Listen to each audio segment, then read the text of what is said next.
sa recommend niya ako na ipa-carpal, may carpal. Pero sabi naman ng carpal, dito naman yun, wala natin siya kinalaman dito. So bumalik ako sa ortho, sabi niya, kung diabetic ako kasi kung diabetic daw, yun daw yung correct. So Pag pinapunta ako dun sa internal medicine naman, so binasitahan ako mga doon. Pero kasi ganun pa din kahit na nag-take ng gamot. Okay. Oo. Siguro ano na to? Shortcut. 1 year. Ang pinaka-shortcut niyan, talagang pabalik-balik lang tayo, gano'n, ganito, ganyan. Hindi natin treatment. So, syempre, pag pabalik-balik tayo, gastos dito, gastos doon kasi. Ang ano kasi talaga niyan, pag mga frozen shoulder, hindi umuubra dyan yung mga ano lang, yung mga May paano pa pala ako, sir? Baka makabanggit tayo ng ano. Yun lang, kasi syempre, ayaw naman natin ng kaaway, basta kinakat lang natin. Basta, yan nga, itong frozen shoulder natin, malalaman lang pagka, yan, sinitiscan ka or NMRI ka, in-ultrasound pa lang. Ngayon, titignan natin kung super frozen. Sige, straight lang sir. How many months na to? Patingin mo. Taon na sir eh. Taon na? 1 year na yan. September ako nung... September. Nagpapaskid dito eh. September, basket kami, hindi. I'm sorry, pero talagang loaded tayo. Ngayon kasi, binago ko na yun, ano? Talagang yan, sila yung mga patunay na nahirapan sila. Hindi ko talaga binibigay exact location ko. Yan, talagang matigas yan. Hindi siya basa-basa may angat na. Ito kasi, yan, okay, nababali. Minsan nga, minsan may hawak ako, nabibitaw ako. Okay, talaga matigas. Kumbaga, ito sir, hindi siya adhesive talaga. Okay yan. Kumbaga, kaya mo yan. Tumagal na kasi ng taon eh. 8 months kasi talaga yung pinakamasakit. Maaring galing ka na sa adhesive capsulitis. Pero, sabi ko nga rito, sa based on my ano, sa mga pagtatansya ko sa mga ganyan, 8 months talaga pababa, yun yung pinakamasakit talaga sa adjustment. Yung muscle ba, liliit din talaga eh. Magkakaroon na ng stiff muscle yan. Ngayon, siyempre maapektuhan yan kasi hindi mo maangat, hindi mo mapuwersa. Pag natabig siya, may masakit. Minsan pag so yung muscle natin, hindi magde-develop yan kasi hindi nga natin magamit ng maayos. Hindi natin mapuwersa. Pag natatabig ka, naku, para kung may matay pag yung biglaan, masakit talaga yan.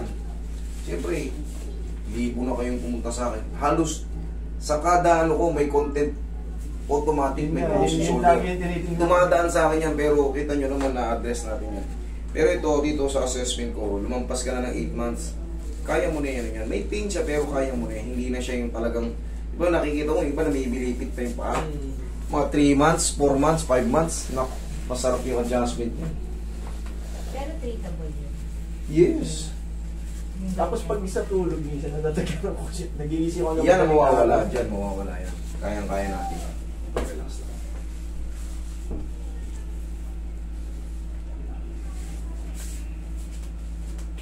Kailangan mo lang mag-base ng konti. Buksan mo ng konti ito, sir.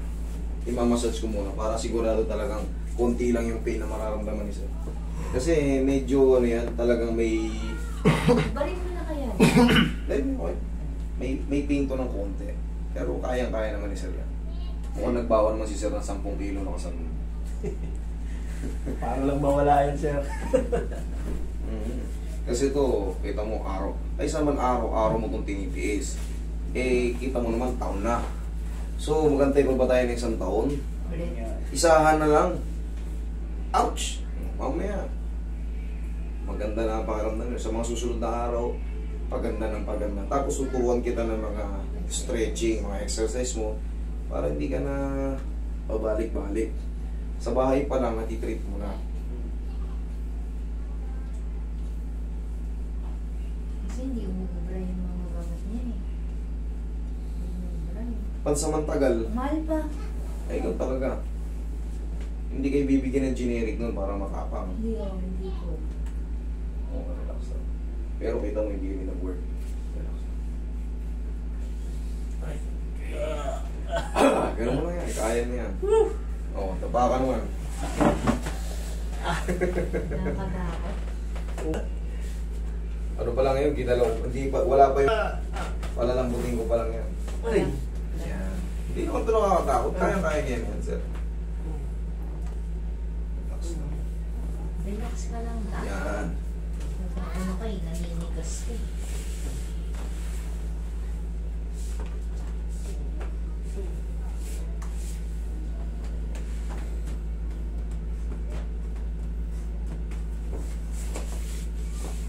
medyo kubado na yung mo sir, o ganun Oo. talaga yung pubo ng ano mo. Hindi na talaga high school pa lang. Ka lang ano, naglalaro ng ano, Ah. pagka sabayan mo na rin ang walking mo, gaganyan-ganyan ka lang. Para ka lang naglalaro. Kailangan lang naman kasi maglaro yung head humerus natin sa pinaka-rotator cuff. Makapaglaro siya sa glenoid. Yung glenoid labrum natin tinatawag dyan, tumudulas na dapat siya dyan, tsaka sa glenoid cavity. Pero once yan, bumaba ng kaunti, magkakaroon tayo ng overstretch sa mga ligaments dyan, sa glenohumeral. Siyempre, magsusolin yun. Pag nagsuol, Madami din nag-frozen. sobrang dami. Sobrang dami ng frozen show.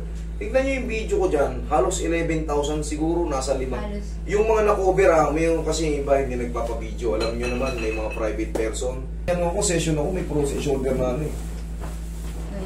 Meron taong may frozen na lumalapit. Bakit kaya gano'n?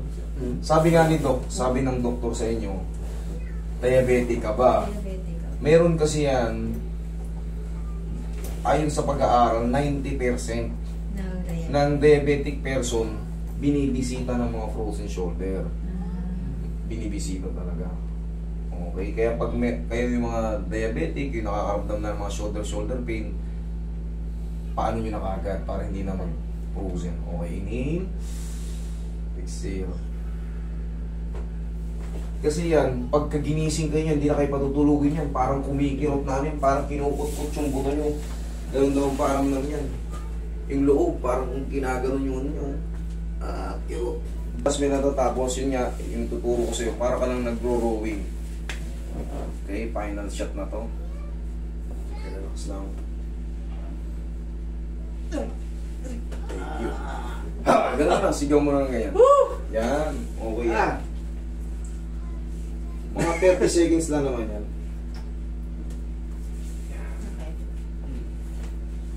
Seconds lang naman yan. Tapos, syempre may pain. Tapos, mamaya, mas maganda na yan. Kumbaga, sa mga susunod na araw na lumilipas, hindi na yan dire-diretso.